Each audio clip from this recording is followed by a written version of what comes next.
mi dùn wípé mo rọ́jọ́ òní. Inú mi dùn wípé òní ṣojú mi. Congratulations, ọ̀rẹ́ mọ́wọ́ rẹ̀ wá. Ọmọ òmìnira nation ẹ lọ wá bí kú sí.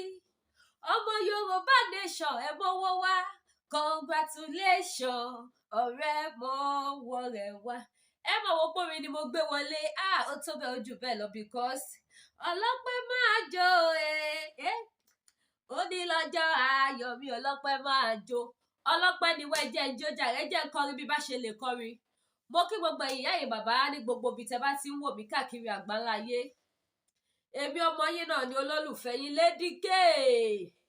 Ìfẹ́ Olúwa show, the baby of Yorùbá nation. Èmi náà ni mo ṣe sàlámù àlékún tí mo kí yín. Ẹ máa wò pé kí ló ṣẹlẹ̀ ayọ̀ ni. Èní là ń ṣe ayẹyẹ oṣù kan tí ìjọba orílẹ̀-èdè òmìnira nation tó bẹ̀rẹ̀. Ó tọ́pẹ́ ó màmá tọ́pẹ́ òré Jésù ó tọ́pẹ́.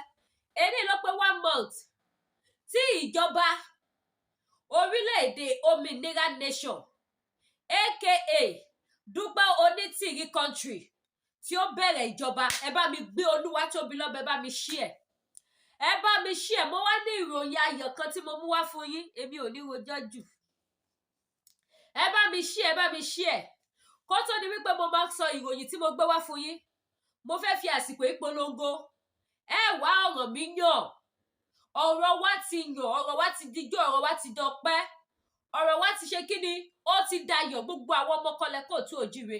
Gbogbo àwa ta nígbàgbọ́ nínú tí bàbá wa Professor Banji Akíntóyè gbé dání àti bàbá wa Májàsọ́lá Ìgbòho Òòṣà. Ọ̀rọ̀ wa ti dijó, ti dọpẹ́, ó ti dayọ̀. Gbogbo ẹ̀yin tẹ́ bá ti nígbàgbọ́ nínú struggle wípé ìran Yorùbá máa bọ́ lóko ẹrú.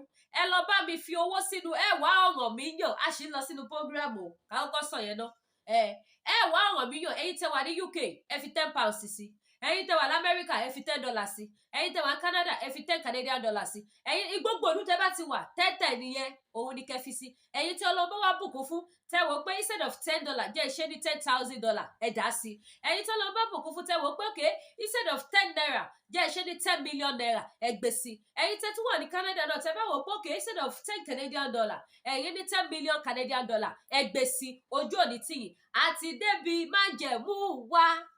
Àti dé ilẹ̀ ìlérí wa àti débi ògo. Ẹ já lọ sínú prógráàmù káwá gbọ́ ohun tá gbé wá láti ìjọba orílẹ̀-èdè Adélé. Èní là ń ṣàjọyọ̀ wípé ó ti pé oṣù kan tí ìjọba Adélé ti bẹ̀rẹ̀ iṣẹ́ tó ti di wípé òmìnira nation ti dá dúró. Wọ́n ti ń jayé ọlọ́ba, wọ́n ti ń jóúnjẹ ọ̀fẹ́, wọ́n ti ń lọ school ọ̀fẹ́, wọ́n ti ń gba education ọ̀fẹ́. Gbogbo ẹ ti di fẹ́.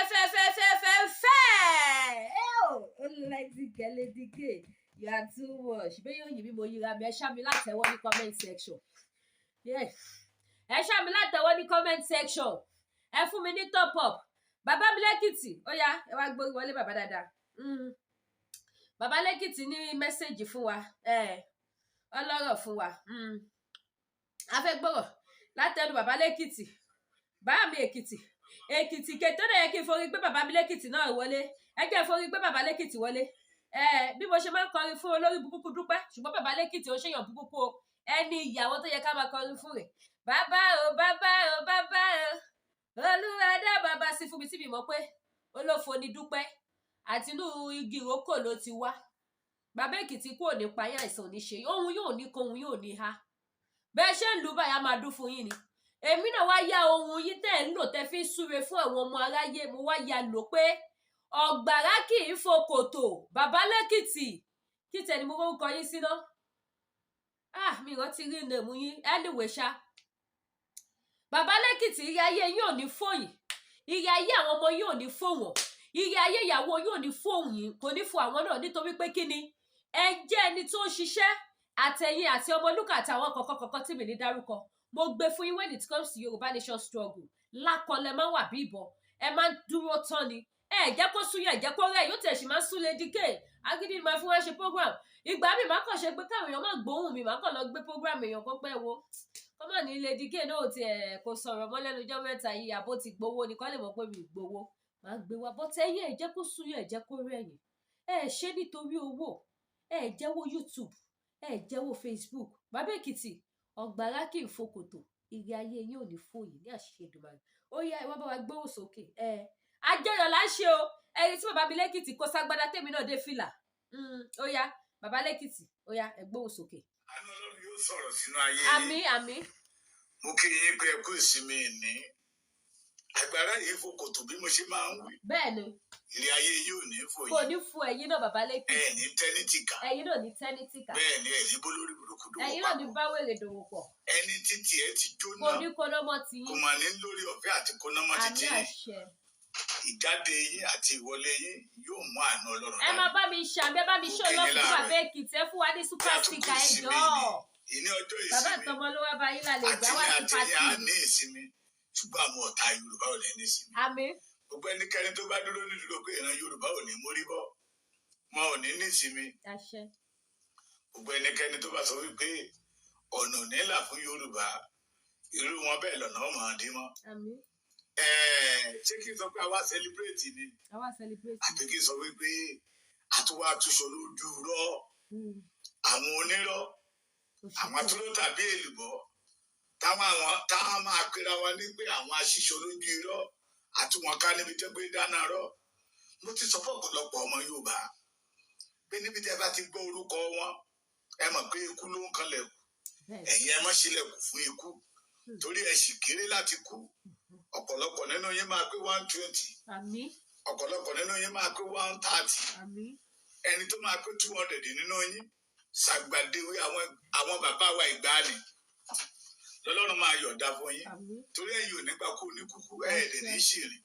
Mo ti sọ fún yín tẹ́ bá ti gbọ́ Àjàkáyé Florence Fúnmi ọmọ Fálẹ́yẹ aya Àjàkáyé ẹ ti mọ̀ pé ikú ló ń kanlẹ̀kùn ẹ̀fẹ̀sẹ̀ yín fẹ́. Ṣé ń gbọ́. Tẹ́ bá ti ń gbọ́ tí wọ́n ń gbé bọ́ ẹ̀kan ní Jimmy Boy Black Lion Black Gold ẹ̀fẹ̀sẹ̀ fẹ́. Ẹ má dúró. Tẹ́ bá ti ń kanlẹ̀kùn yín tẹ́ gbóhùn wọn ẹ ti mọ̀ pé ẹ̀wọ̀n ló ń kanlẹ̀kùn torí ẹ̀yin ń ṣe ní ẹ̀wọ̀n bẹ́ẹ̀ ni ìran yín ò ṣẹ̀wọ̀n rí ìran yín ò dẹ̀ ní í ṣẹ̀wọ̀n. Tẹ́ bá ti ń gbọ́ tẹ́ bá ti ń pariwo tẹ́ gbóhùn tójú ohun ìjìnlẹ̀ ni àtọmọ ọlọ́mọ sẹ́nu ikú nìyẹn. Àtọmọpa. Ẹ tètè kọ́lọ́mọ fọmọ ẹ̀ sóní kọ́lọ́mọ ó kìlọ̀ fọmọ. They are all dry nation member. Àwọn fẹ́ máa try nǹkan ni wọn ò sí níbi tẹ́ni tó rù tí ó fi sára.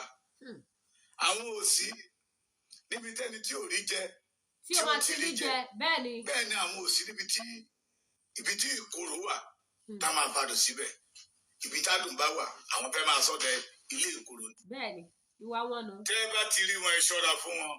Àwọn apanimáyẹ̀dà. Apanilẹ́kúnjayé ni wọ́n. Today is 12/05/2024. Èbí wá gbé wá ní 13/05/2024. Tí ìjọba délé ti dé. Èmi ló pọ̀ṣù kọ́tọ́ lọ yàbò wọn ní secretariat. Èmi ló kó oṣù kan gẹ́gẹ́ tí ìjọba délé àìfojúrí tó ti dé. Èmi ló kó oṣù kan gẹ́gẹ́. Wọ́n dẹ̀ parí paper work. Tó máa fi bá ìjọba Nàìjíríà jà. Wọ́n á dìkírí ìjọba délé ṣùgbọ́n tọmọ Yorùbá ò fojú rí wọn. Èmi ló kó oṣù kan gẹ́gẹ́ tí Dúpẹ́ Onítìrí tó wá kó àwọn ògùn ọjọ́ ọ̀la Yorùbá sínú ẹ̀wọ̀n nìbàdàn. Bẹ́ẹ̀ ni àwọn ọmọ 21. Èmi ló kó oṣù kan àti bàbá arúgbó. Tí àwọn gúrùpù tó kọ́lé wọn ní Dry Nation abaniláyé jẹ́ tó ń kó 29 let me call them morning star of the Yorùbá tó ń kó wọn tó sọ wọ́n dèrò ẹ̀wọ̀n. Sọ ti pé 29 báyìí. Èmi ló kó oṣù kan gẹ́gẹ́ tí Dúpẹ́ Onítìrí ló kó fẹ́ báyé Yorùbá jẹ́. He want to kill the dream of the Yorùbás ṣùgbọ́n tọ́lọ́ náà ọba mi ò gbà fún. Èmi ló pé oṣù kan gẹ́gẹ́ tí Dúpẹ́ Onítìrí fẹ́ bury the whole of the Yorùbá race ṣùgbọ́n tọ́lọ́ náà ọba mi sọ wípé ń bà kò sọ́nà bẹ́ẹ̀. Èmi mà ló pé oṣù kan gẹ́gẹ́ tí Dúpẹ́ Onítìrí ń dá bí ẹdun tó ń rọ̀ bí òjò. Ẹ ti gbàgbé ni today is 12. Dúpẹ́ Onítìrí àná declare on 12. Ó declare on 12 Fadele ti wọlé. Wọ́n lọ gba secretariat lọ́ndì 13. A mọ̀ pé on the 12 ló ń pariwo today is Friday 12. Ní Dúpẹ́ Onítìrí sọ wípé àwọn ti bẹ̀rẹ̀ ìjọba Adélé, invisible ìjọba Adélé, invisible ìjọba tá ò rí, that did not have impact. Ìjọba tánágbà, orílẹ̀-èdè tánágbà lódìdí oṣù kan tá a rí nǹkan kan. Èyí ló pé oṣù kan o. Tá máa ń tàn wá, ẹ má jẹ́ àtàrà wa mọ́. Èyí ló pé oṣù kan tí Dúpẹ́ Onítìrí lòun ti gbé Adélé wọlé, tí èmi àtẹ̀yìn àfojúkàn wọn dé ní. Ó pé oṣù kan lénìí tí Dúpẹ́ Onítìrí àtolórí Adélé Dry Nation wọn tó sọ pé gbogbo skul tó wà ní ilẹ̀ Yorùbá all the school in Yorùbá land pé àwọn ti pa ṣùgbọ́n wọ́n lọ ilé ìwé o. Èyí ló pé oṣù kan o. Ẹ̀yin ọmọ Yorùbá ẹ ti dá òótọ́ mọ̀ o. Ẹni bá dá òótọ́ mọ̀ tí ò tẹ̀lé òótọ́ irú wọn máa ń pẹ́ nínú ìyà ni ẹ má já pẹ́ nínú ìyà yìí o. Àti ètí pẹ́ nínú ẹ̀ ká má tún wá increase ìyà wa. Èyí ló pé oṣù kan tí Dúpẹ́ Onítìrí ti ń farun ìpàkọ́ tó ń fà mọ́ tiwájú.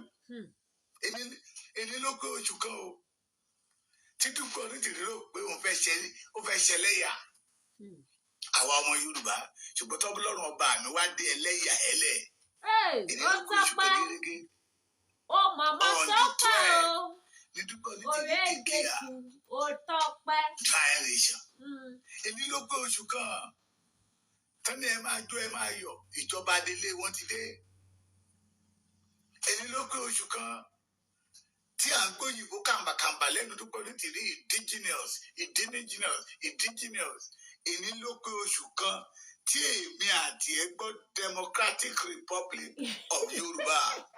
Ẹ bá mi ṣe Jésù látẹ̀wọ́ tí ó dojú sí wa, ẹ bá wa ṣe. Tí ìjọba Adélé ti dé but their invisible. Olórí kan láti tí How Market. Àárín wọn sójú. Àjàkálẹ̀ òfò How Market. Iyayo Brown How Market.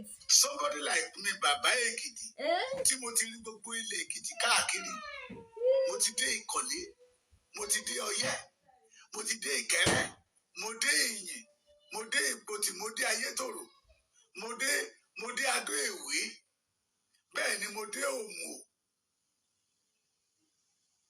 mo dé Ìsẹ̀, Èmùrè, mo dé Èmùrè, bóyá ibẹ̀ ní headquarter àwọn Dry Nation lẹ́kìtì tí mi ò gbóòórùn wọn rárá.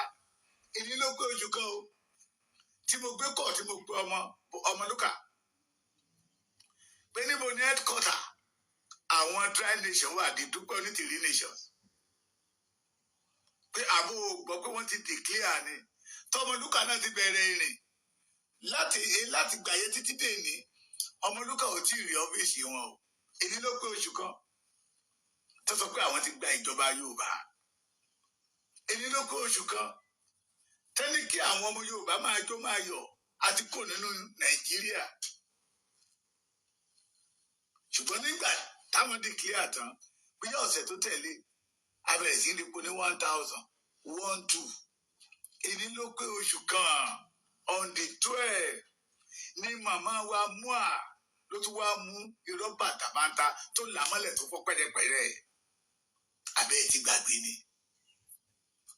Èyí ló pé oṣù kan àyájọ́ ọ̀la tó jẹ́ on the 13 ní Ìjìnlẹ̀ sọ wípé àwọn fún ìjọba Ṣèyí Mákindé ní 24 hours tí 24 hours yìí ò tí ì pé títóbi how many hours ẹ̀yin tẹ́ ní mathematics ẹ̀yin ọ̀mọ̀ràn tí mo nú ìgbín tó moyún nínú ìgbín nínú ìkarahun tọ́ba fúlàgì máa padà wá ẹ̀yin tẹ́ ẹ mọ̀wé ẹ̀yin ọ̀jọ̀gbọ́n mọ̀ pé Ọlọ́run ò fi yà àwọn ọ̀jọ̀gbọ́n tó mọ̀wé wọn ò fi jẹ wá ẹjọ́ bọ́dà mi Ọlálọ́mí Arówólú ẹ lọ bá mi subscribe sórí YouTube channel mi Bàbá Èkìtì ẹ ti rí lórí péjì Tommy J ẹ lọ bá mi subscribe sórí YouTube channel mi how many hours ló wà nínú ìmọ̀ọ́d wọ́n fún ìjọba Ọ̀yọ́ ní 24 hours that is ọjọ́ méjì ọjọ́ kan kò tí ì pé tì sí ìní ló pé oṣù kan Tinubu ń dàbí ẹ̀dùn tó ń rọ̀ bí òwe tẹ́lẹ̀ kò sí nǹkan tí ìjọba Nàìjíríà lè ṣe àwọn ti declare àwọn ti ṣe gbá they are indigenous àyìn kìíní kankan ẹni ló mà pé oṣù kan ni mo fi ní pé ṣé ó yẹ ká celebrate ẹ ní abẹ́ ẹ̀rí pàgbádá àwọn wọ̀ ni ẹni ló pé oṣù kan tí Dúpẹ́ ń dáná ẹlẹ́yà tí ẹlẹ́yà tó bọ́ ọ̀tà gbangba ẹni a bá parọ́ fún tí ò bá yìí gbọ́n dè ní ajẹ́pẹ̀rú ẹni bẹ́ẹ̀ ò lè gbọ́n mọ́ láéláé tí ìjìnlẹ̀ bá jáde síta tó sì ń sọ fún yín pé wọ́n ti gba Yorùbá nation wọ́n ti gba orílẹ̀-èdè wọn àwọn ní Democratic Republic of Yorùbá tẹ̀sí tó ń wọ́ yìí tẹ̀lé wọn lẹ́yìn ajẹ́pẹ̀rú ẹni bẹ́ẹ̀ ò lè gbà mọ́ èní ló pé oṣù kan o nínú ẹ̀yin tẹ̀ ń tẹ̀lé wọn lẹ́yìn àtàwọn àtẹ̀yìn tó ń fi rọ́ gbá kiri bí atẹ́gùn bá gbá tó ń mi gbó sọ́tún tó ń mi gbó sósì rí ìjọba Adélé o bí gómìnà bá tiẹ̀ wà tó lóun mú ṣo nínàkúnà kì í ṣe kára ìta ó má rí síta kó tẹ̀ jáde lọ kó tẹ̀ lọ wo ìlú káàkiri tó jọba lé lórí èyí ló kó oṣù kan o Adélé Èkìtì àwa ò rí o Adélé Tòǹdó wọn rí o èyí ló kó oṣù kan o olórí Adélé ga àfojú kan èyí ló kó oṣù kan tí kẹ́kẹ́ ti parí ni má ti òru Dúpẹ́ Onítìrí lẹ́nu ṣé olóyè Sunday Ìgbòho ló ń parọ́ ṣé bàbá Akíntóyè ló ń parọ́ ṣé àwọn Yorùbá World Media ló ń parọ́ awíwíwíwí ẹlẹ́ẹ̀ní gbọ́ ṣé Yorùbá wuyì Ògún wuyì Ifá wuyì Ọya wuyì ló ń parọ́ ọ̀pọ̀lọpọ̀ nínú yín sọ pé ẹ má dá àwọn ọmọ Olúkà àti bàbá Èkìtì lóhùn ebi ló ń pa wọn tó máa jẹ náà wá a máa fojú wọn rí màbó ìyẹn ló pé oṣù kan tí Dúpẹ́ Onítìrí jáde síta ni mo fi sọ fún yín pé bẹ́ẹ̀ni tá à ń parọ́ fún Obama pé wà ń parọ́ fún ẹni tí ṣà ń parọ́ yóò mọ̀ pé irọ́ ló ń pa ó kó oṣù kan lé ní on the 12 tá a dédé gbọ́ tó lálẹ́ wò tó dé bí òjò òru tí Dúpẹ́ Onítìrí jáde dé bí ti ń sọ Yorùbá bẹ́ẹ̀ ní fún ìbò Amẹ́ríkà sí èyí ló pé oṣù kan the majority of you that follow Dúpẹ́ Onítìrí tó declare Yorùbá nation tó ló ń declare Democratic Republic of Yorùbá tẹ́ ẹ̀ fojú kan láti gbòye gbọ́n kankan lẹ́nu Dúpẹ́ Onítìrí èyí ló pé oṣù kan tí Ọlọ́run wá fi ìyàtọ̀ sáàárín ẹni tó ń parọ́ àtẹni tó ṣòdodo ẹ padà wálé ẹ̀yin ọmọ ọkọ tó ṣáko lọ ẹ padà wálé kí ìran yín má bàa gbé yín ṣépè lọ́jọ́ ọ̀la ẹ padà wálé mo lórí ọ̀fẹ́ àti pé bróda mi kan lánàá mi ò ní lárúkọ ẹ̀ ní ìjẹta bróda mi kan lọ sọ́dọ̀ wọn náà bá pè mí mo ní kí lẹ wá lọ bẹ́ẹ̀ Yorùbá kí Yorùbá ṣáà ti gba orílẹ̀-èdè mo ní ṣọ́nà tó fẹ́ fi gbà nìyẹn mo lé ó mà ti ń pé 27 days 26 days tí ìjọba Adélé ti dé àmàgúrò wọn lẹ́kìtì Dúpẹ́ Onítìrí gan ọmọ àyọjú olórí Adélé gan ti túdé àárí mo wá gba òwe kan mo ní Yorùbá máa ń sọ̀rọ̀ pé tí erin bá kanrin ìkan ọ̀tẹ̀fún kan ṣé kìí ṣe pé ìjọba Adélé ti tẹ̀fún Ṣèyí Mákindé ó pé oṣù kan gérégélé ni tí Dúpẹ́ Onítìrí declare fọ́ọ̀sì lágbà àríjọba sójú o kí ayé ti ṣe èyí sí ọmọ Yorùbá kété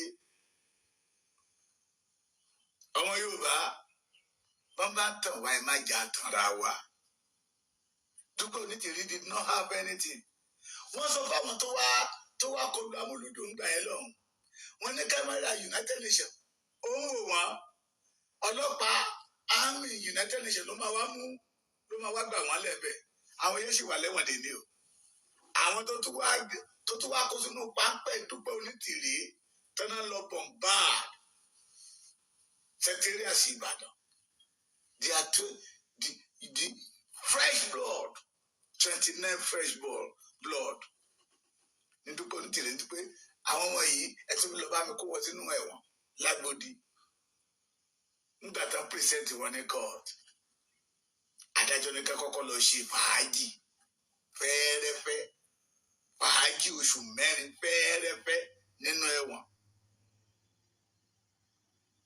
síbẹ̀síbẹ̀ ọ̀pọ̀lọpọ̀ nínú yìí tó ń pariwo màmá wa mọ́ à ó tó dùn mí jù fáwọn tá a wà lé mo máa ń sọ̀rọ̀ yẹn dáadáa ọ̀rọ̀ wa lóòótọ́ bẹ́lẹ̀ṣẹ̀ bá ń jìyà olódodo a máa pinnu ẹ̀ ọ̀rọ̀ àwa tó wà lé ó dàbí òròmọdìyẹ tá à ń gbà lọ́wọ́ òkú ni tó ní kó má rori ààtọ̀ lọ́jẹ̀ tó ní dandan àbí tó ń bá dorí ààtọ̀ bẹ́ẹ̀ dẹ̀rẹ́ àṣà ti lúgọ sórí ààtọ̀ dé náà fi ní pé ọmọ àwòdì kó máa òròmọdìyẹ ọmọ àṣà ìyá ẹ̀ ló máa wòdì àwa tá ń gbà lẹ́nu kú àwa tá ń jìyà the day that I know that Àjàkáyé is a wicked woman níbi tó ti sọ wípé àwa náà pa àwa lè bí pa àwa ní kíníkan níbi tó ń wà oúnjẹ àjẹ yóò tó tẹ̀ ẹ́ ní ṣé kò yẹ ká ní làákàyè ká mẹ́ni tó yẹ ká tẹ̀lé so-called Àjàkáyé ò lè wálé ọlọ́mọ òǹkéré so-called Ìjìnlẹ̀ Marcus wáyé kò lè wálé the Jimmy boy the Queen Bee majority of them including the Wálé Àlí àwọn ẹ̀hànà táǹtà ọmọ ọlọ́mọ sẹ́nu ikú tí wọn ò gbàdúrà pé kọ́ ọmọ títí wọn kó wẹ̀wọ̀n tẹ́lẹ̀ ta àwọn ọmọ ọlọ́mọ sẹ́nu ikú wọ́n dẹ̀ fẹ́ jèrè àwọn ọmọ títí wọn ṣe é kó possible ó láfi ní wípé olórin ni ẹni oníká tó bá ní rìnrìn àjò káwé ẹni tí a bá lọ apaniwà nílé apaniwà lájò káwé ẹni bá rí o ààyè ṣòro apanilájò ni wọ́n tí ìyà bá ń jẹ nìyẹn máa ń gbọ́n ni ṣé torí 20,000 10,000 lẹ́bí sọ̀rọ̀ ayé sí bí ìlú ẹ̀wọ̀n that make you allow Àjàkáyé Onítìrí Ìjìnlẹ̀ láti máa kọ̀ǹtú ara yín kọ̀ǹtú ayé yín tí wọ́n á yí ayé yín bí gbàtí ènìyàn bá yí sí àárín mọ́tò ẹ̀wé kọ̀ ohun tí èmi àtẹ̀yìn rí kò dìgbà tí ènìyàn bá sọ it show that they are authentic onírọ́ bọ́dà mi àbè Abíọ́dún àbè adarabóyin bọ́dà mi ní sọmọnù agbára yìí fòkòtò ilé ayé yìí ò ní fòye ru ẹ bá mi subscribe sórí YouTube channel mi ẹ jọ. ẹ jẹ́ lọ bá wa subscribe sórí YouTube channel Bàbá Èkìtì ẹ jọ tó lọ bá wa subscribe sí. bẹ́lẹ̀ ṣe bá ń jìyà olódodo a máa ń pín bẹ́ẹ̀ apariwo tó pé tí Dúpẹ́ Onítìrí ń ṣe ohun tí Dúpẹ́ Onítìrí ń ṣe ó fẹ́ bí orílẹ̀-èdè Yorùbá wò ni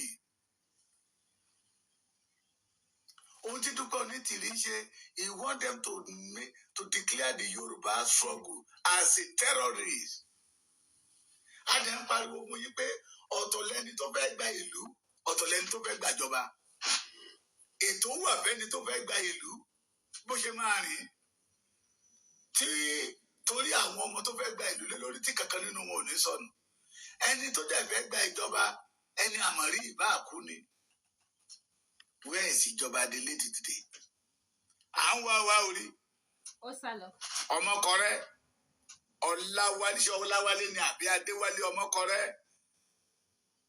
president of prime minister let me call it ṣé prime minister ní kígbe prime minister of dry nation à ń wá orí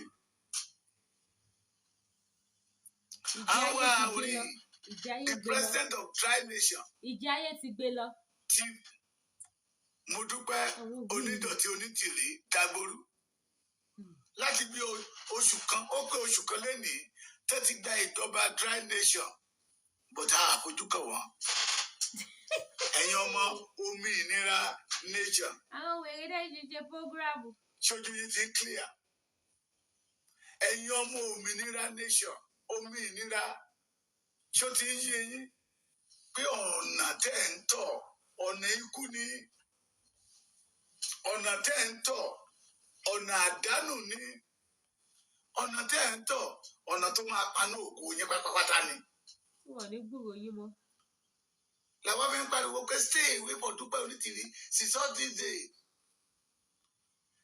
pé ẹ má gbọ́ ohun tí Ìjìnlẹ̀ bá sọ Ìjìnlẹ̀ ó ń ṣiṣẹ́ torí pé àwọn ti promise ẹ̀ pé wọ́n fẹ́ mú lọ sí Amẹ́ríkà kó hàn ṣiṣẹ́ ìlú olóòfin rọ̀ wọ́n lọ́rùn láti máa kó àwọn ọmọ ọlọ́mọ sínú ẹ̀wọ̀n sẹ́nu ikú ẹ̀jẹ̀ àbí wọn léèrè iṣẹ́ ẹdẹ tòrùtòrù tó ń rán ọmọ ọmọ yín iṣẹ́ ẹdẹ tòrùtòrù tó ń rán ẹ̀yin fún ara yín ṣé wọ́n gbàdúrà kírú àwọn ọmọ wọn kókó sórí pápẹ́ bẹ́ẹ̀ ẹ̀yin ọmọ Yorùbá ẹ wake up ẹ wake up Yorùbá wípé ẹni máa dáṣọ fún ni tọrọ ẹ là ń wò lákọ́kọ́ máa wò ẹni máa dáṣọ fún yàn tọrọ ẹ lákọ́kọ́ máa wò Dúpẹ́ Onítìrí did not have any agenda about freedom. The only agenda that Dúpẹ́ Onítìrí have for the Yorùbá láti máa pa àwọn ọ̀dọ́ wa láti máa kó àwọn ọ̀dọ́ wa sẹ́wọ̀n láti máa báyé àwọn ọ̀dọ́ wa jẹ́ àwa tá a sọ pé ikú ni wọ́n wẹ́ẹ̀ Saheed Ọmọbọ̀tá ti dìde. wọ́n ti pọ̀ ọmọ lọ́mọ. ikú ni wọ́n àwọn 29 tẹ́kọ́ lọ sẹ́wọ̀n yẹn di ó lé orí ọ̀fẹ́ tán lè rí gbà náà ni pé ẹ̀wọ̀n gbére ẹ̀ẹ́gbẹ́ ẹ̀sùn tán kà sí wọn lẹ́sẹ̀ ni wọ́n fẹ́ fi pàgbàjọba ni ọmọ Dúpẹ́ Onítìrí ò sí ń bẹ̀ o. ọmọ Àjàkáyé ò sí ń bẹ̀ o. abẹ́ ẹ̀gbọ́n mi bí ọmọ Kúìbí ò sí ń bẹ̀ o ọmọ Wálé Àlí ò sí ń bẹ̀ o. bí ìyà bá ń jẹ ni ènìyàn máa ń gbọ́n ni làwọn bàbá wa fi sọ wọn sọ pé ìyà kì í pààyàn ìmọ̀ ń kọ́ni lọ́gbọ́n ni. lóòótọ́ la nílò òmìnira lóòótọ́ la nílò orílẹ̀-èdè wa ṣùgbọ́n ẹja rìn bí wọ́n ṣe ń rìn ẹni tó mọ̀nà ni ẹja tẹ̀lé àwọn tó sọ wípé wọ́n ti gba orílẹ̀-èdè láti last year 2022 làwọn ti gba orílẹ̀-èdè wọ́n ti reclaim wọ́n ti reclamation wọ́n ti menstruation. wọ́n ti pampasation.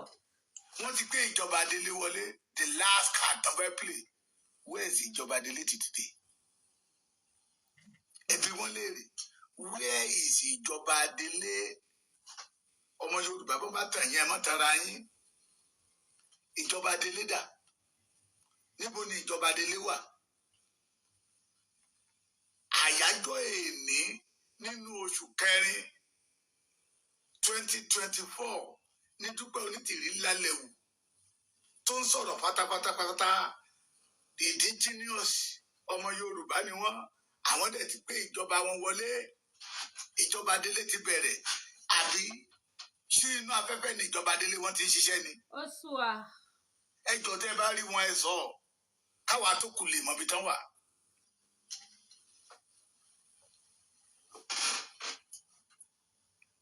káwa tó kù lè ìjọba tó wà ń ta lónìí tó jẹ́ ìjọba Nàìjíríà táwa sọ wípé we don't want them again we are not part of them a sì rí wọn sójú a sì mọ ibi tó wà we still know the secretariat tó bá gbé ní state kan wàá sì mọ ibi secretariat wọn wà wàá sì mọ governor office tí gómìnà bá ń jẹ́ lọ́wọ́ àwọn ẹ̀rí àbúrò níbo ni ìjọba Adélé wà o à ń wá orí Adéwálé Ọmọkọrẹ prime minister dry nation à ń wá orí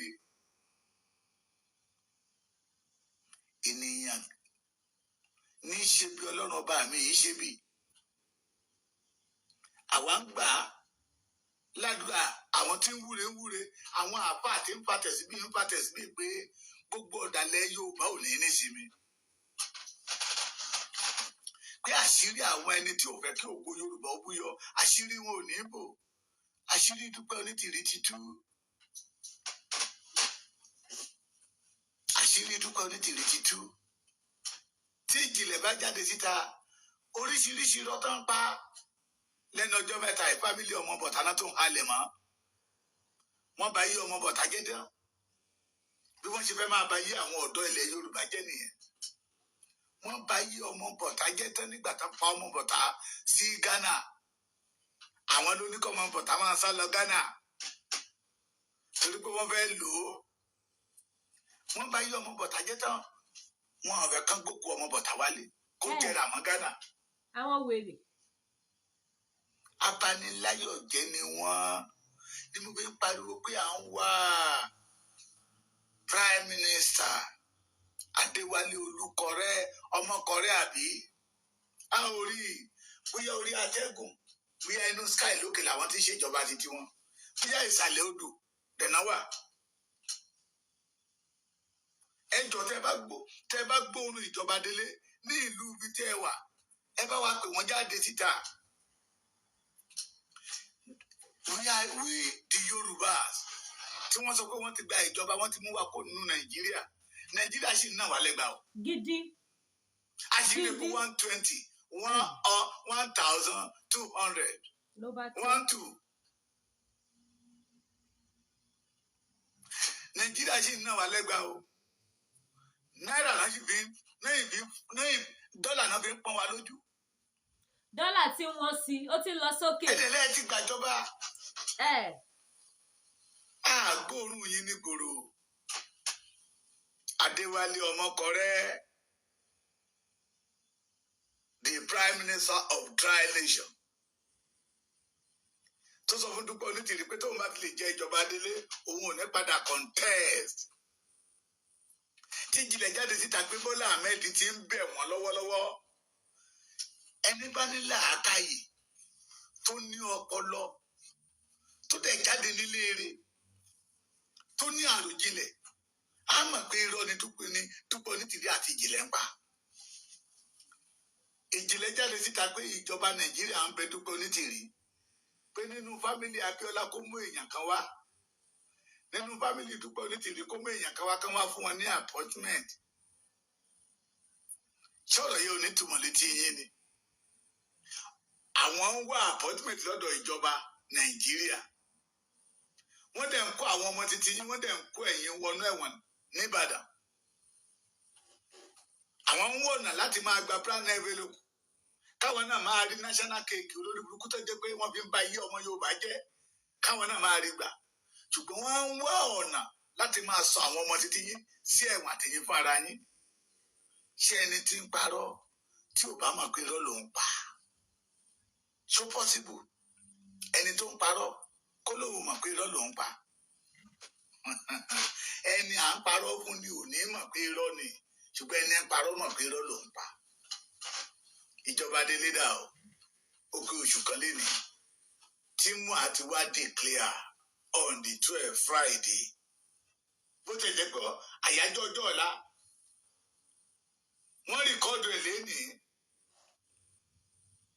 ní àyájọ́ èní ṣùgbọ́n àyájọ́ àárọ̀ ọjọ́ ọ̀la la gbọ́ pé wọ́n gbé síta lórí íńtánẹ́ẹ̀tì. Àbí wọ́n ti léṣe yìí Mákindé kò lóru ní ọ́fíìsì táwọn ò mọ̀ ni ẹ̀yin ará Ìbàdàn.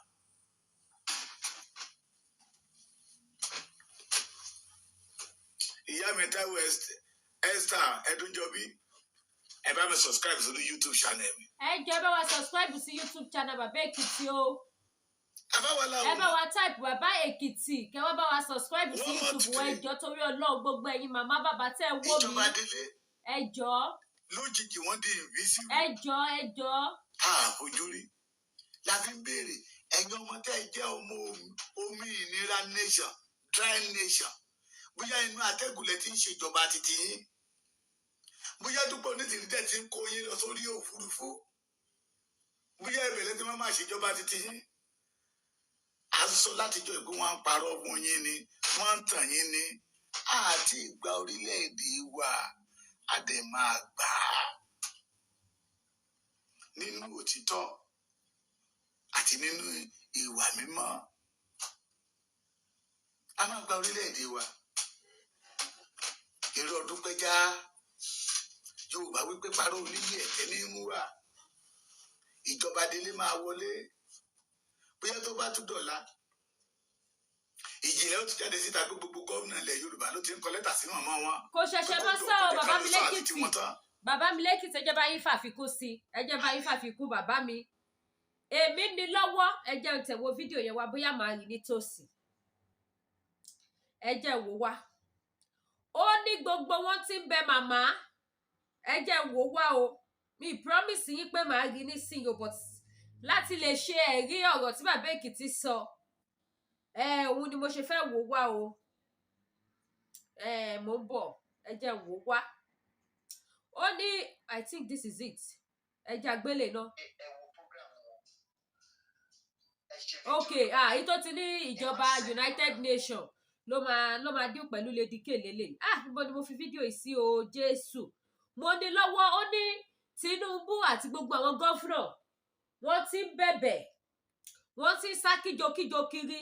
Ẹ jẹ́ kí n wò bóyá Ọlọ́run lè fún mi rí kákan fi ṣe ẹ̀rí ọ̀rọ̀ tí bàbá Èkìtì sọ kí bàbá mi lẹ́kìtì lè mọ̀ wípé bí wọ́n ṣe sọ ó ti rí bẹ́ẹ̀ wọ́n ti sọ bẹ́ẹ̀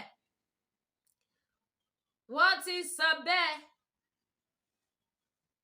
Mo bọ̀ wá o mo fẹ́ wá ní tí màá dẹ̀ rí àgbé wá pẹ̀sẹ̀pẹ̀sẹ̀ but I pray pé kí n rí fídíò yẹn yes because I have it. Mi ò ráyè títí wọn for now mo tún fẹ́ sinmi lórí ọ̀rọ̀ wọn kí n tún tẹ pause díẹ̀ lórí ọ̀rọ̀ ìjìnlẹ̀. Èwo ni nínú eléyìí o fídíò ẹ̀ méjì kan tún lélẹ̀. Mo ń bọ̀ nà. Ok ilé lọ́ fẹ́ fi ra tíkẹ́ẹ̀tì tọ́lọ̀bámà ti welcome àwọn fẹ́ máa lọ sílé àwọn ti ra tíkẹ́ẹ̀tì. Òun tún kọ́ lélẹ̀ ẹ wo bí orí ń tòsí mi ìdẹ̀ fẹ́ gbà wá lásìkò bọ́sì bàbá mi lẹ́kìtì ó ti sọ bẹ́ẹ̀ nǹkan tẹ́ sọ yẹn ìjìnlẹ̀ ti sọ wọ́n ti ní Tinubu ń bẹ̀bẹ̀ ìyàwó ẹ̀gbọ́n sá kíjokíjo káàkiri. Ìjìnlẹ̀ ní kò síbi tíyàwó Tinubu bá wà èdè tóun ò kí mọ bẹ̀. Ó má dùn mí tí mi rí fídíò yìí o mo dẹ̀ máa ń láìkí kí n gbé púrúfù wá o. Ẹ má wọrí ẹ̀yẹ ṣáà subscribe sí YouTube mi ẹ subscribe sí YouTube bàbá Èkìtì tẹ́tọ́ notification bell a máa gbé wá fún yín ẹ jẹ́ ká continue àti máa gbọ́ bàbá mi lẹ́kìtì lọ. Ẹ jẹ́ ká continue bó la gbọ́ wọn dé náà ó dà pé bí ni. Ó dà pé bí ta gbọ́ wọn dé ó dà pé bíbá la gbọ́ wọn dé. Bí ìwòye mi. Àṣírí dúpẹ́ onítìrìtì tú tí ìjìnlẹ̀ bá jáde síta oríṣiríṣi rọ́tọ́ ń pa lẹ́nu ọjọ́ mẹ́ta ìfábílì ọmọ bọ̀tá náà tó ń halẹ̀ mọ́ wọ́n bá yí ọmọ bọ̀tá jẹ́ dán bí wọ́n ṣe fẹ́ máa bá yí àwọn ọ̀dọ́ ilẹ̀ Yorùbá jẹ́ nìyẹn wọ́n bá yí ọmọ bọ̀tá jẹ́ tán nígbà tó pa ọmọ bọ̀tá sí Ghana àwọn ló ní kọ́ ọmọ bọ̀tá máa sá lọ Ghana torí pé wọ́n fẹ́ lò ó wọ́n bá yí ọmọ bọ̀tá jẹ́ tán wọn ọ̀rẹ́ kan gbókù ọmọ bọ̀tá wálé kó jẹrà mọ́ Ghana abaniláyọ̀jẹ́ ni wọ́n ní mo fi ń pariwo pé à ń wá Prime Minister Adéwálé Olúkọ̀rẹ́ ọmọkọ̀rẹ́ àbí a ò rí bóyá orí atẹ́gùn bóyá inú sky lókè làwọn ti ṣèjọba ti tiwọn bóyá ìsàlẹ̀ odò dẹ̀nà wà. Ẹjọ́ tẹ́ bá gbóòórùn ìjọba délé ní ìlú ibi tí ẹ wà ẹ bá wa pè wọ́n jáde síta. We the Yorùbás tí wọ́n sọ pé wọ́n ti gba ìjọba wọ́n ti mú wa kó nínú Nàìjíríà sì ń ná wa lẹ́gbàá o. Àṣírí epo 120 1,200 12. Nàìjíríà sì ń ná wa lẹ́gbàá o. Náírà náà sì fi dọ́là náà fi ń pọ́n wa lójú. Ẹ̀dẹ̀lẹ́ ti gbàjọba àgbóòrùn yín nígboro Adéwálé Ọmọkọrẹ́, the Prime Minister of Dry Nation, tó sọ fún Dúpẹ́ Onítìrí pé tóun bá ti lè jẹ ìjọba délé òun ò ní padà contest. Tí ìjìnlẹ̀ jáde síta pé Bọ́lá Ahmed ti ń bẹ̀ wọ́n lọ́wọ́lọ́wọ́. Ẹni bá ní làákàyè tó ní ọpọlọ tó dẹ̀ jáde nílé eré tó ní àròjinlẹ̀ á mọ̀ pé irọ́ ni Dúpẹ́ Onítìrí àti ìjìnlẹ̀ ń pa. Ìjìnlẹ̀ jáde síta pé ìjọba Nàìjíríà ń bẹ Dúpẹ́ Onítìrí pé nínú fámìlì Abíọ́lá kó mú èèyàn kan wá. Kó méyàn pa àdá fún yín bàbá mi. Nínú fámìlì Dúpẹ́ Onítìrí kó mú èèyàn kan wá tó kan máa fún bẹ́ẹ̀ ní ni o, kò sí appointment. rẹ́kọ̀ tí bàbá Lẹ́kìtì sọ. Ṣọ́rọ̀ yìí ò ní túmọ̀ létí yín ni. Àwọn ń wá appointment lọ́dọ̀ ìjọba Nàìjíríà. Wọ́n dẹ̀ ń kó àwọn ọmọ títí yín, wọ́n dẹ̀ ń kó ẹ̀yin wọnú ẹ̀wọ̀n n'Íbàdàn. Àwọn ń wọ̀nà láti máa gba prime envelope. Káwọn náà máa rí national cake olórí burúkú tó jẹ́ pé wọ́n fi ń ba iye ọmọ Yorùbá jẹ́. Káwọn náà máa rí gbà. Ṣùgbọ́n wọ́n ń wá ọ̀nà láti máa sọ àwọn ọmọ títí yín sí ẹ̀wọ̀n àtẹ̀yìn fún ara yín. Ṣé ẹni tí ń parọ́ tí ò bá mọ̀ pé irọ́ ló ń pa? So possible ẹni tó ń parọ́ kó lóun mọ̀ pé irọ́ ló ń pa? Ẹni à ń parọ́ fún ni ò ní mọ̀ pé irọ́ ni, ṣùgbọ́n ẹni ń parọ́ mọ̀ pé irọ́ ló ń pa. Irọ́ lòun pa bẹ́ẹ̀ ni. Ìjọba délé dà o. Ó Ó ti kú oṣù kan lé ní. ó ti lè wà jà bí Bọ́lá ṣe máa sọ. On the 12th Friday. Bó ti jẹ́ pé àyájọ́ ọjọ́ ọ̀la wọ́n rìkọ́dù ẹ̀ lénìí ní àyájọ́ èní, ṣùgbọ́n àyájọ́ àárọ̀ ọjọ́ ọ̀la la gbọ́ pé wọ́n gbé síta lórí íńtánẹ́ẹ̀tì. Àbí wọ́n ti léṣe yìí Mákindé kò lóru ní ọ́fíìsì táwọn ò mọ̀ ni, ẹ̀yin ará Ìbàdàn.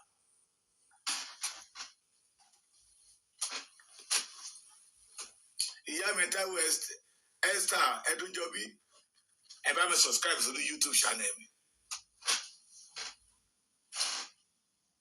Abáwọlá ò mọ̀. One more today. Ìjọba délé lójijì wọ́n di invisible. Àfojú rí. La fi ń béèrè ẹ̀yin ọmọ tẹ́ ẹ jẹ́ ọmọ omi ìnira nation, dry nation. Bóyá inú atẹ́gùnlẹ̀ ti ń ṣèjọba títí yín. Bóyá Dúpẹ́ Onítìrí tẹ̀ ti ń kó yín lọ sórí òfurufú. Bóyá ìbẹ̀lẹ̀ tí wọ́n máa ṣèjọba títí yín. À ń sọ látijọ́ ìgbó wọn ń parọ́ fún yín ni, wọ́n ń tàn yín ni. Àti ìgbà orílẹ̀-èdè wa a dẹ̀ máa gbà á nínú òtítọ́ àti nínú ìwà mímọ́. A máa gba orílẹ̀-èdè wa. Èrò ọdún pẹ́já. Yorùbá wípé parọ́ oníyè ẹ̀tẹ́ ní ìmúra. Ẹ̀tẹ́ ló mú wá. Ìjọba délé máa wọlé. Bóyá tó bá tún dọ̀la. Ìjìnlẹ̀ ó ti jáde síta pé gbogbo gómìnà ilẹ̀ Yorùbá ló ti ń kọ lẹ́tà sí màmá wọn pé kó jọ kó jẹ́ ká lo sáà títí wọn tán. Àbí bóyá tó bá tún dọ̀la Ìjìnlẹ̀ ó sọ pé gbogbo àwọn sẹ́nitọ̀ ti pè wọ́n pé kó jọ kán bá wọn bẹ màmá wọn. Kúrò oníyè ẹ̀tẹ́ ni máa ń gbẹ̀yìn ẹ̀. Kò sẹ́bi o lọ́wọ́ ẹni tí ń parọ́ tán ni o. Ẹni tó jókòó ti rọ́ ní ẹja abiléèrè. Torí Yorùbá máa sọ wípé ilé ìsìtì kì í jóyàn lẹ́ẹ̀mejì. Iná Dúpẹ́ ti jó yín lẹ́ẹ̀kínní, ó jó yín lẹ́ẹ̀kejì, ó jó yín lẹ́ẹ̀kẹta, ó jó yín lẹ́ẹ̀kẹrin. Torí mo ti sọ fún yín gbà kan pé Dúpẹ́ Onítìrí have 8 subjects. All the 8 subjects F9 parallels ló mú. Ní ìjọba délé tó gbé jáde síta tó fi jẹ́ 9 subjects. Kí ló gbẹ̀yìn F9 náà ni. Àní ẹjẹ́ àtẹ̀lé ẹni tọ́lọ́run ọba mi gbéṣẹ́ fún. Abẹ́ ẹ̀rí bẹbẹ tí bàbá Akíntóyè tún ṣe lánàá. Abẹ́ ẹ̀rí bẹbẹ tó lóye Ìgbòho tún ṣe lánàá. Adùn ń ṣe bíi tọ́lọ́run ọba mi lọ́wọ́ sí. Aṣòro ó ṣe bíi tọ́lọ́run ọba ò lọ́wọ́ sí. Ṣé lọ́wọ́ sí bẹ́ẹ̀ ni o? Ẹni Ọlọ́run ọba mi yàn ló pè. Ẹni Ọlọ́run ọba mi pè ló ṣe lógo. Dúpẹ́ Onítìrí fẹ́ sàbálẹ̀ ẹyin ẹlẹ́yin ni. Ọlọ́run ọba ní ó gbà fún. Dúpẹ́ Onítìrí fẹ́ kó èrè níbi tí ò ṣe sí. ẹ̀yin màmá wa, ẹ̀yin bàbá wa, ẹ̀yin brothers wa àtẹ̀yin sister wa tẹ́ wà l'Amẹ́ríkà, tẹ́ wà ní Canada, tẹ́ wà ní Europe, all over the Europe, tẹ́ ṣe wà nínú páńpẹ́ Dúpẹ́ Onítìrí, ẹ wékọ̀. ẹ jọ ẹ jí. ẹ wá gbé kalẹ̀ kẹ́ wo ìlú tẹ́ wà. ṣó lè rí bẹ́ẹ̀ ṣá? ká gba ìjọba lódìdí oṣù kan, káràlú mọ́ rí ìjọba náà sójú. ṣó lè rí bẹ́ẹ̀ ṣá? ká gba ìjọba kan ní ká máa jubilate. àti president àti prime minister àti all the state governor lódìdí oṣù kan ká má rí wọn. ká dẹ̀ máa sọ fún yín pé ẹ ti gba ìjọba, pé ẹ ti gba orílẹ̀-èdè yín. bọ́dà mi, mọ́mì mi, sísítà mi, tó bá tàn yín ẹ má tanra yín. ẹ má tanra yín. Dúpẹ́ Onítìrí ò ní kankan lọ́wọ́. kàríkà ṣọ́ọ̀bù ní Dúpẹ́ Onítìrí ń ṣe fún yín. tókìní tókèjì dẹ̀líkìtì ẹ̀wà ló jẹ́ ẹ̀sùn láàlámù lóló ẹ̀wà ẹ̀wà ẹ̀wà ẹ̀wà. láàlámù lóló ẹ̀wà ilé tó bá ti mú lórí wọn á tún mú. wọn á tún gbé jáde síta, wọn á tún parọ́ fún yín. wọ́n ti ní ilé ìròyìn tí Zainab ti ń ka ìròyìn orí ikú fún yín tẹ́yìn náà dẹ̀ ń fọ́tò yìí. oníròyìn sọnù. òjálé onílé bíbo tiẹ̀ mọ́lẹ̀. ọmọ ọlọ́mọ làárọ̀ níṣẹ́ dé tòrútòrú. ọmọ tó yí ò gbọ́n ẹni kó ṣàtìmọ́kù ẹgbọ́n kí ló máa pọ̀ ọmọ bí ò bá ṣàgọ̀. ọmọ tó yí ẹni ò gbọ́n. ẹ̀ẹ́dẹ̀ jáde síta, ẹ̀yin tẹ́ wà l'Amẹ́ríkà, tẹ́ wà ní London, tẹ́ wà ní Canada. mo mọ̀ pé láwọn èèyàn lé kẹ́ ẹ pé lágbájá bá mi lọ sílé ìwé bábá ṣé wọ́n ti ti pa, bá mi lọ síbi bábá ṣé wà ní títí pa. àwọn ọmọ wa ti wú, wọ́n ti ń wọlé 2 weeks. òde tó ti resume. wẹ́ẹ̀sì ọ̀sẹ̀ tó kọjá, ṣé ọ̀sẹ̀ tó kọjá ní àbẹ́ ọ̀sẹ̀ yìí, mo lórí ọ̀fẹ́ àti lọ sí yunifásitì. àwọn ọmọ tó ṣe gbà wọlé lẹ́kìtì wa níbà Èkìtì State University 16,000 students ló ẹ̀rọ. Federal student university tó wà lẹ́kìtì 15,000. ìjọba délé India láwọn ti iléèwé pa. kí ló dé tá à ń tẹ̀lé rọ? ṣé kí n sọ pé àwa ọmọ Yorùbá á fẹ́ràn ara wa ni? ṣé kí n sọ pé ìyà Nàìjíríà ti dùn mọ́ wa ni? tó bá dùn mẹ́yìn kò dùn mẹ́mí. ohun táwọn bàbá wa gbà ní nígbà kan mo rí i pé gíláṣìsì ọ̀fẹ́ náà máa ń fòyàn tó bá ti tẹ̀sí ẹ̀ tó ti mọ ibi tó ń dùn ẹ́, tó ti mọ irú pọ́blẹ́mù tó ní lójú.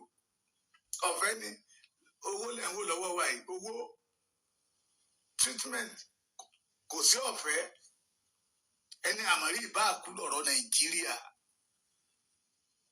a lè kúrò nínú ìyà yìí, tá a dẹ̀ máa kúrò nínú ẹ̀.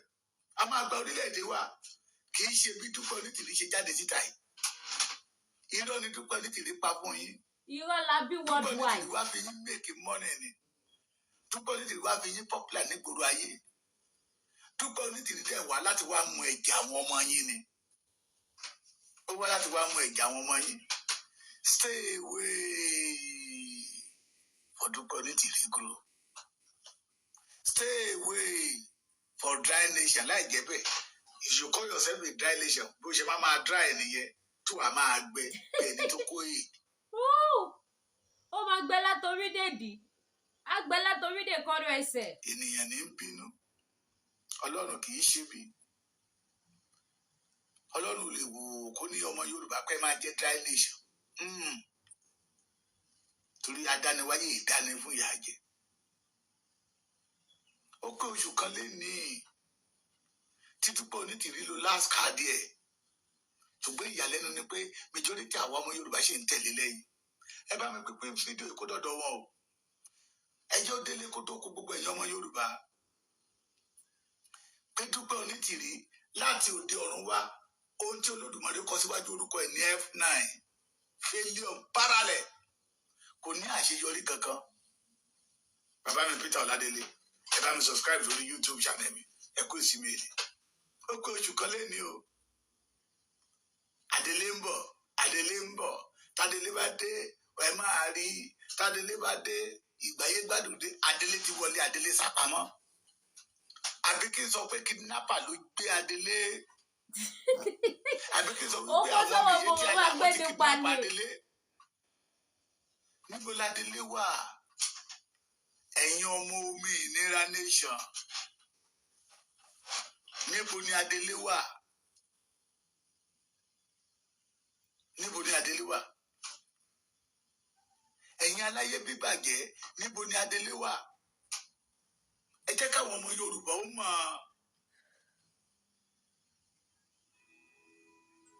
àbínú kọ̀rọ̀ yàrá yín lẹ́tí fẹ́ máa ṣèjọba ni láyájọ́ ọ̀tún lálágbọ́ pé ibi tí Dúpẹ́ Onítìrí ti declare ibi tí Adélé ló rú ilé tán lò ìjọba Ṣèyí Mákindé gbé katapila lọ́bẹ̀ wọ́n bulldoze àléyé wọ́n wó palẹ̀ ìjọba Adélé ò lè jáde síta pé àwa la nílẹ̀ Nàìjíríà kọ́ ló ní bíbá yìí ìjọba Adélé ò lè jáde síta almost 16 hours náà bí wọ́n ní ìlú Ìbàdàn ẹ̀yin wèrè tẹ́ ń tẹ̀lé Dúpẹ́ Onítìrí lẹ́yìn ẹ̀yin ni Dúpẹ́ Onítìrí ń palẹ́kùn Dúpẹ́ Onítìrí did not have anything to lose ẹ̀yin tán wọlé yín Yorùbá kọ́ lẹ fẹ́ràn ara yín lẹ fẹ́ràn ipò lẹ ń wá ipò dẹ̀ ti rí yín ẹ̀yin tán wọlé yín Ìbàdàn ẹ̀ mú ṣe lé torí Yorùbá torí Ọlọ́run fún yín lórí ọ̀fẹ́ láti rìn káàkiri gbogbo àgbáyé ẹ dé London ẹ dé Amẹ́ríkà ẹ dé France ẹ rìn káàkiri ẹ dé Ọlọ́run dẹ̀ fún yín lórí ọ̀fẹ́ láti kàwé ẹ mọ̀ bó ṣe ń gba orílẹ̀-èdè ó kàn wù yín kẹ́ ẹ fi gbogbo ògùn iṣẹ́ tẹ́ ẹ ṣe nínú òtútù èyí tẹ́ ẹ ṣe nínú oòrùn l'Amẹ́ríkà ní London ó kàn wù yín kẹ́ ẹ wéèsì ẹ̀ dànù. má ṣe o lẹ́fí ń tẹ̀lé Dúpẹ́ Onítìrí. ìsèpìtì ọlọ́mọdé ṣàṣedànù o. bẹ́ẹ̀ni wípé ẹni bá létí kó gbọ́ ohun tí ẹ̀mí ń sọ fún ìjọ àìlétí yín ní ò jẹ́ kẹ́gbọ́n tí àwọn mídíà ń sọ fún ọmọ Yorùbá. nígbà tá a sọ fún yín pé kò sọ́nà lọ́lọ́dọ̀ Dúpẹ́. àìlétí inú yín tí mo lè sọ fún wọn pé ẹ létí orí kùkù ló pa yín. ilé ìtanáwó ṣe lè Dúpẹ́ Onítìrí náwó ọ̀pọ̀lọpọ̀ mo rí ọ̀pọ̀lọpọ̀ tó sọ pé wọ́n ti wọ property mi torí Yorùbá nation no not because of Yorùbá nation because we the Yorùbá nation we say this woman did not know anything about freedom. apariwo ẹlẹ́nu wa rùn ṣèbí bàbá Akíntóyè sọ pé wọ́n gborílẹ̀-èdè bẹ́ẹ̀ ẹ sọ bàbá ní bàbá di bọ́ǹkà. wọ́n sọ bàbá yẹn lẹ́nu wọ́n ti slow jù. bàbá dúdú di bọ́ǹkà. àwọn tí wọ́n lè di bọ́ǹkì. ṣé ilé bàbá Akíntóyè náwó ṣé bàbá Akíntóyè ló ṣòótú ṣọ́ọ̀tì nọ́ọ́ ó dẹ̀ yìí pọ̀ nínú yín tẹ́ ẹ wà nínú ìgbèkùn. mo sọ pé bàbá wèrè kan sẹ́ndì kìíní sí mi a ti lọ sísàlẹ̀ ń bá kà fún yín ó ní òun bàbá tó máa fún mi lówó ni tí mo wá ń ṣépè fún lẹ́nìí èmi náà dẹ̀ wá dá lóhùn pé gbogbo ìgbà tí ẹ̀ fún mi lówó yẹn ẹ adọ́run mòótọ́ mo sọ ọmọ bọ̀tá di adọ́run mòótọ́. ẹlẹ́dàá ọmọ bọ̀tá bí wọ́n. àwọn àti ìrì o mo fi yọ náà lọ́dọ̀ bẹ̀yẹn ni tó bá bá wa rí àwọn ìjọba délé ó kóṣù kan gérégé léni oṣù kan ló pé léni tá a ti ń wá ìjọba délé tá a rí wọn oṣù kan ló pé léni gérégé tá a ti ń wá ìjọba délé gbogbo ìlérí tẹ́ ṣe fún wa kò sí kankan tó mú ṣẹ́ bẹ́ẹ̀ o wọ́n ní wọ́n ti ti iléèwé pa iléèwé ó ṣe ìṣiṣẹ́ lọ́wọ́ ẹ̀yin ọmọ Yorùbá ẹ jí lóòótọ́ bàbá mi a máa sọ á ní tó bá ti fẹ́ nǹkan tí kìíní yẹn dẹ̀ ṣe pàtàkì tó o bá ṣọ́ra ẹni tí ò ní lọ́wọ́ máa kó ẹ ṣìnà torí bó ṣe mú ẹ lára tó bá ti mú ẹ lára títí wàá máa sọ pé báyìí ni wàá yà lọ́bẹ̀ ni that is the method that Dúpẹ́ Onítìrí use ojú gbogbo yín ti wá já tójú yín bá já ẹ padà wálé ká tú irú ìwádìí. Tójú yín bá já ẹ padà lẹ́yìn Dúpẹ́ Onítìrí, ẹ padà lẹ́yìn Àjàkáyé, ẹ padà lẹ́yìn Ìjìnlẹ̀. Omi ìnira náà fẹ́ máa bù fún yín mu. Bó bá wù yín ẹ gbọ́. Àwọn kan wà tó ti kó wọn lọ sẹ́wọ̀n oṣù mẹ́rin báyìí ní ká lọ máa fi jẹ bread and tea chicken bẹ́ẹ̀ àti ní chicken wọn náà fún wọn jẹ bẹ́ẹ̀. Àwọn kan wà nínú òtútù ni wọ́n á wẹ̀wù bí bàbá Sùwé. Wọ́n á máa ṣiṣẹ́ l'Amẹ́ríkà ní Canada ní London. Wọ́n wá tún papọ̀ wọ́n wá fi kọ́lé. Mo ró mú bọ̀ pé àríbidé sí ṣùgbọ́n àríbidé sí wọn Dúpẹ́ Onítìrí ti sọ wọ́n di aláìlè lórí. Ó ti wọlé wọn lórí kíni lórí orí kunkun etí ikún àwífún àìgbà. A ní ẹ padà lẹ́yìn Dúpẹ́ Onítìrí pé kì í ṣe ọ̀nà iyì pé ọ̀nà ìparun ni. Ẹ padà lẹ́yìn Dúpẹ́ Onítìrí pé kì í ṣe arọ́ kì í ṣe báńkẹ́ mọ́ bá mi pamọ́ ní Dúpẹ́ Onítìrí. Bàbá kan sọ òyìnbó kan jọ ní mìíràn ohun tí ò lè ṣẹlẹ̀ tẹ̀sán kó ṣẹlẹ̀ wúlẹ̀ ẹ̀sẹ̀ àdélé ti dìde. Ẹ̀yọ́ ọmọ Yorùbá ẹ̀jẹ̀ ara yára wà nígbè ó pé oṣù kan lénìí tí ìjọba Adélé ti dé. Ṣé gbọ́ ohun yẹn nìyẹn ó pé oṣù kan ààrẹ jẹ́ àrómira àríjọba Adélé kidnapper ti gbé lọ àwa ààrẹ ní bá wa rí o kó bá wa mú wá o. Ẹran ti sá lọ lórí ikọ̀ o ẹran tó Òmìnira Nation tí wọ́n gbé sílẹ̀ ẹran ti sá lọ lórí ikọ̀ o. Ẹ̀yin èèyàn ẹ bá wa wá o. Ẹran ti sá lọ o. Ẹ̀yin ọmọ Kọ́lẹ́kọ̀tù Òjíire bá wa wá ẹran tó sá lọ o. Ẹran Òmìnira Nation ti sá lọ. Ẹjọ́ ẹ ṣàánú ajé gbogbo ẹ̀yin abiyamọ o. Ẹ̀yin tó wọlé yín ẹ pẹ̀lẹ́ títí yín o. Ẹni a wí fún ọba jí ó gbọ́, ẹni a sọ fún ọba jí ó gbọ́. Ẹni a sọ fún ọba jí ó gbà. Next time tẹ́ bá tún ayé wá ní tẹ̀lé the wrong channel tẹ̀lé the correct channel. Nígbà tá à ń ṣe lẹ́nu wá ń rẹ̀ láwọn bàbá ti slow jù ṣe bẹ́ẹ̀ ti tẹ̀lé ẹni tí ò slow. So ẹ láwọ́ ní kẹfọmi lò wọ́n ti ní kò dé bá ní ká yẹ rí ó ti dé bá yín nìyẹn. Ẹ máa ṣe kí ni ẹ máa fi para ẹ máa ṣe fàájì. Ṣẹ́rẹ́ ìyájọ́ ojú ẹ̀ní gbogbo ẹ̀yin Òmìnira Nation ó yẹ kẹ́ máa pọ̀ champagne kẹ́ máa mu champagne pópóṣù kan tẹ́ẹ̀tì ná Nàìjíríà mọ́ni mọ́. Ó póṣù kan tíjọba Nàìjíríà ò ti kọ̀ntrólù yín mọ́ tíjọba Adélé yín ti bẹ̀rẹ̀ iṣẹ́. Ìyá Kogi mo fẹ́ ṣe ṣòfò Ìyá Kogi mi ìmọ̀jọ́ ti máa ráyè. Ìyá Kogi ti sọ ọ́ dìdí fẹ́nu wọn sọ ni o. Ọ́ làwọn ti pín gbogbo fọ́tò mi fún gbogbo irun mọ́lẹ̀. Wàhálà ti wà o lẹ́yìn ikú Abíọ́lá. Ìyá Kogi lọ sọ lọ́dọ̀ blogger kan pé àwọn ti pín fọ́tò mi fún gbogbo àwọn irun mọ́lẹ̀. Wọ́n dárúkọ mi o ẹ bá rò bí mo parọ́ o. So a sì máa wá ṣe ṣòfò Ìyá Kogi ẹ̀yin tẹ́ bá wò before the first time. Ẹ tọ́ notification bell yín ẹ subscribe. Ẹ jọ̀ọ́ torí ọlẹ́ má wá gbàgbé bá mi lọ subscribe sọ́dọ̀ Bàbá Èkìtì orí YouTube wọn. Ẹ jọ̀ọ́ ó ṣe pàtàkì ó ṣe kókó. Ẹ ní dààmú ẹ ní kí n gbé sọnù bí ò ṣe bí ọmọ. So ìjọ tí wọ́n máa ṣe ṣòfò Ìyá Kogi odijọ́ kan lé ẹ lè ṣe kí ni ẹ lè gbọ́. Ẹ̀yin Adélé ẹ pẹ̀lẹ́ títí yín Saheed Ọmọbọ̀tà kọ́lọ́ bá mi fọ̀hún kẹ́ a ní ìrìn jù bẹ́ẹ̀ lọ lórí ètò. Já wọn láyà lè tó tèní. Celebration of ìjọba tuntun òun lè tó ti tèní.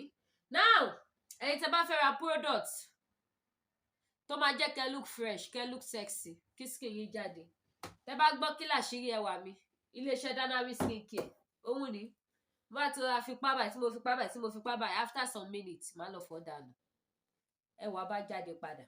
Àṣírí ẹ̀ nìyẹn o. Ẹ pè mí lórí WhatsApp number mi ìfẹ́ gbọ́ wá lásìkò púpọ̀ ká jọ sọ̀rọ̀ kí fún info number ẹni tó ń tà ẹ ṣé.